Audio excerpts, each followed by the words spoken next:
Continuação, galera, da lareira de papelão aqui. Eu envelopei hoje, tá envelopado, tá bom? E colocando a chaminé aqui, a nossa chaminé e aqui a nossa lareira. Vem comigo. Vem comigo ver o resultado de como ficou. Vamos lá? Pronto, galera. Acabei de envelopar a nossa base, tá? Já está envelopada a nossa base e também a nossa chaminé, tá certo? Tá? Já está envelopada a chaminé aqui e também a nossa base. Agora vamos envelopar a nossa lareira, né? Que eu vou postar esse vídeo hoje. Bora envelopar. Olha que top esse papel de parede, né? Imita de verdade mesmo o tijolinho comum, né? Mas é top, né, gente? Agora vamos continuar. Está finalizada, galera, a nossa lareirazinha com a nossa chaminé idêntica a tijolinho de verdade. Diga se não parece uma lareira de verdade, galera. Olha só.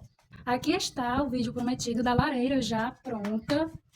No próximo vídeo é que eu vou mostrar ela com toda decorada de Natal, tá bom? E por dentro, e olha só, gente, que top.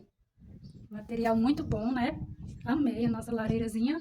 E até daqui a pouco no próximo vídeo.